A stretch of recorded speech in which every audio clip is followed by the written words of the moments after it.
ಹೊಸ ವರ್ಷಕ್ಕೆ ಕಾಲಿಡುತ್ತಿದ್ದಂತೆ ರಾಜ್ಯದ ಜನರಿಗೆ ಬಿಗ್ ಶಾಕ್. ನ್ಯೂ ಇಯರ್ ಖುಷಿಯಲ್ಲಿದ್ದ ಜನರಿಗೆ ದರ ಏರಿಕೆಯ ಬರೆ.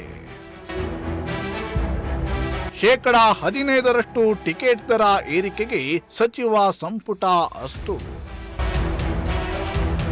ನ್ಯೂ ಇಯರ್ ಖುಷಿಯಲ್ಲಿದ್ದ ರಾಜ್ಯದ ಜನರಿಗೆ ರಾಜ್ಯ ಕಾಂಗ್ರೆಸ್ ಸರ್ಕಾರ ಬಿಗ್ ಶಾಕ್ ಒಂದನ್ನು ನೀಡಿದೆ.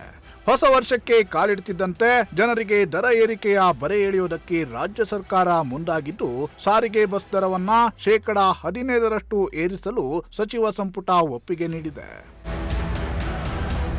ಕೆಎಸ್ಆರ್ಟಿಸಿ ಸೇರಿದಂತೆ ರಾಜ್ಯದ 4 ಸಾರಿಗೆ ನಿಗಮಗಳು ಬಸ್ ಟಿಕೆಟ್ ದರವನ್ನ ಶೇಕಡ 25ರಿಂದ ಶೇಕಡ 30ರಷ್ಟು ಹೆಚ್ಚಳ ಮಾಡುವುದಕ್ಕೆ ಸರ್ಕಾರಕ್ಕೆ ಪ್ರಸ್ತಾವನೆಯನ್ನ ಸಲ್ಲಿಸಿದ್ವು.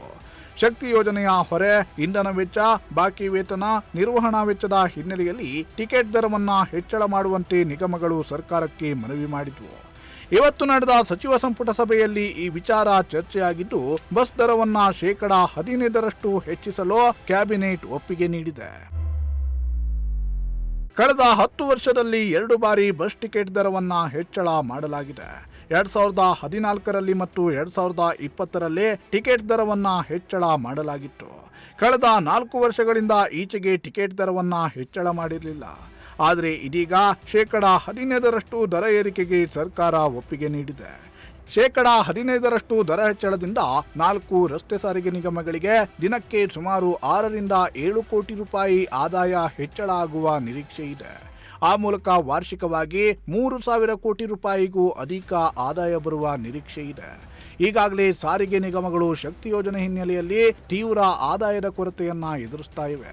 ಇದರ ಮಧ್ಯೆ ವೇತನ ಬಾಕಿ ಪಾವತಿ ಮತ್ತು ವೇತನ ಪರಿಷ್ಕರಣೆಗೆ ಆಗ್ರಹಿಸಿ 4 ರಸ್ತೆ ಸಾರಿಗೆ ನಿಗಮದ ನೌಕರರು ಮುಷ್ಕರಕ್ಕೆ ಮುಂದಾಗಿದ್ರು.